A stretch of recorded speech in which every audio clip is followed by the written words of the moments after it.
Welcome to my first travel blog. I traveled from Zurich to Cape Town and I spent 4 days in Cape Town meeting clients and also hosting an event. You will see why I love Cape Town so much. I'll show you what to pack, where to stay, where to eat, what the costs are that you can expect, how to be smart and save some money, and also the ultimate secret on how to be currency savvy while you're traveling. I'll also show you what you should not miss out on when you're in the Cape Town region. I've got a little helper that's helping me pack for my trip, or perhaps he's not that helpful. He's actually rather unpacking more than he is packing. Here are a few essential things to pack when you travel to Cape Town. Of course, your passport or residence permits, your driving license if you're planning on renting a car, take your medication, make sure you pack your laptop and your charger and your phone chargers, and your AirPods. Some sunblock, which you can always buy there if you forget. Take an adapter. Some of the hotels or restaurants only have 3-point plugs. I have a South African SIM card that I always take with me, but you can also buy one at the airport when you get there. And there is Wi-Fi at the airport, so don't worry about that. I take my perfume and my makeup and all of my toiletries. I always pack a pair of comfortable shoes because it's so nice to walk around in Cape Town and to go outside for a walk in the morning or at sunset, and something warm because sometimes it can get chilly in the evenings. So what about taking valuables? I wouldn't take too many flashy items. Cape Town is a relatively safe city, but in general it's good to be a bit more cautious. So leave your most valuable items at home. I'm also packing my business cards that I will be handing out at the event, and I bought some chocolates as a gift for my friend that's hosting me for the first night. Not many people realize when they travel and make payments in foreign currency, they pay quite a lot of bank charges and the currency exchange rates are not that great. You can be smart about this. I use my Wise card wherever I travel because this way I'm sure that I get the best exchange rates. I also have a Wise account for my business because I make and receive payments in foreign currencies, and this way I can be sure that my business doesn't incur any unnecessary costs. If you're interested in getting a Wise card, either for your personal travels or for your business, follow the link in the caption. My packing is done. This is my luggage, and I will be spending some time with Daniel and Frank before I leave for the airport. I know it's only 4 days, but I'm going to miss them so much.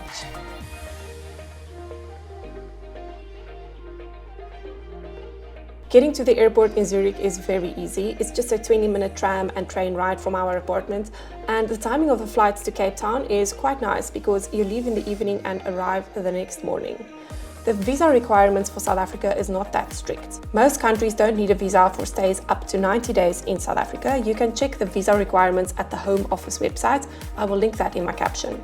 Zurich Airport is very Swiss in the sense that it is very clean and efficient. They have also recently added a fast track lane for your luggage, so you can print your own bag tag and use the fast queue to drop off your check-in luggage. The process was really quick and simple, from arrival through going through security and passport control, and arriving at my gate took 25 minutes. The duty-free stores at Zurich Airport is always very tempting because once you're through security, the path forces you through the duty-free store to get to your gate.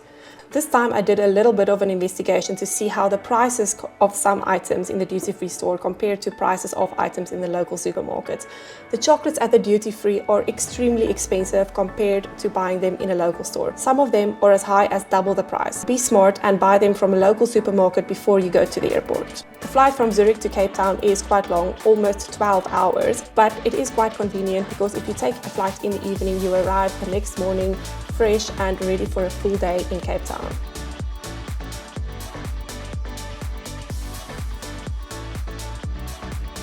This time I stayed at La Splendida Hotel in Mule Point, which had an amazing location and sea views, but the hotel is a little bit old. I would say it was good value for money. The sunsets in the area are amazing. So even if you don't stay in the Sea Point, Mule Point or Green Point area, it's worth just taking a walk there during sunset. Camps Bay is also just along the coast, another great area to stay. It has amazing views of the sea and the mountains, but it is also a little bit quieter and more relaxed. If that's what you want, it's a nice area to stay. So where to eat in Cape Town? The first place that I always stop is Willoughby's in the waterfront, and I have the 4x4 sushi, and I always recommend this to anyone that likes sushi. At the waterfront is the Time Out Shed, which has many local independent food stalls, and it's worth a visit if you want to try different things. Another favorite of mine is the Grand, which I visited this time. It's a massive beach club and restaurant on the sea. It has great food and cocktails, and you can sit with your feet in the sand. Again, I had sushi, which you can see I've obviously been craving.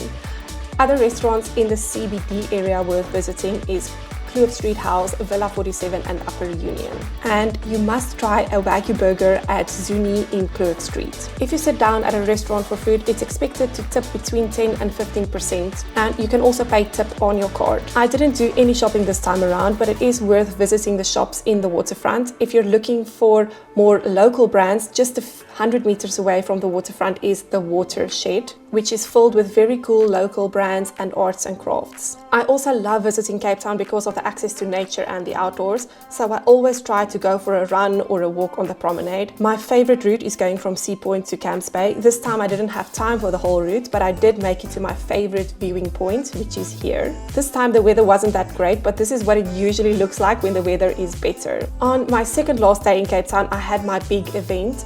I spent the morning preparing my presentation to make sure everything was perfect. I also spoiled myself and had my hair done at a hair salon close to my hotel. A blow dry and curl only cost me 350 Rand, which I think is an absolute bargain. Then I got dressed, took my Uber to the venue, and here is how the evening played out.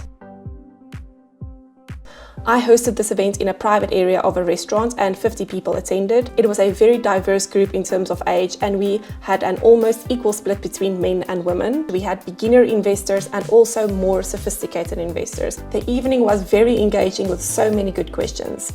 And I found, especially at this event, the crowd was really willing to help one another and also to share some of their personal finance tips. Every attendee received a booklet that had all of the presentation information in there for them to revisit at home. I also gave them a piece of personalized fudge. Thanks to Oh My Fudge for sponsoring that. I started the evening with a self-assessment questionnaire that everyone completed to score themselves on their financial knowledge and financial behavior. It includes questions like, do you invest every month? Do you have a budget? How often do you track it? The idea here is to really help people understand where they are lacking so that they know where they should focus their attention on when improving their personal finances. We covered basic concepts of the stock market. I also covered 8 common mistakes I see South Africans make. We discussed good assets, bad assets, and debt.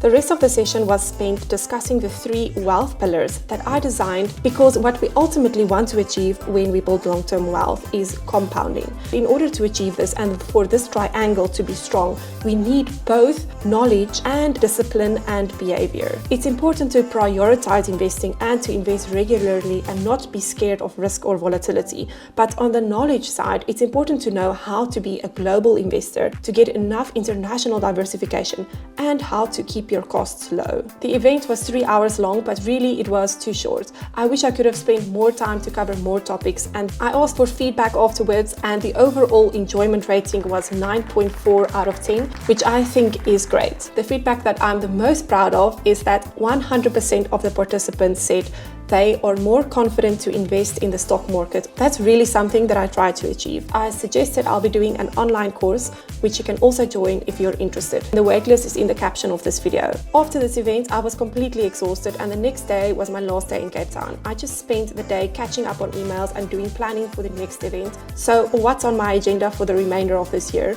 First, I'm going back to Zurich for 2 weeks. Then we have a family trip to Milan over the weekend, and a week later we are back to South Africa, and I will have my next speaking event in Johannesburg on the 16th of November.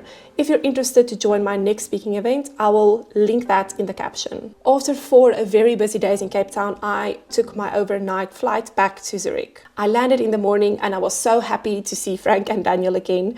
If you liked this vlog and you would like to see more of them in future, let me know in the comments, and I look forward to seeing you next time.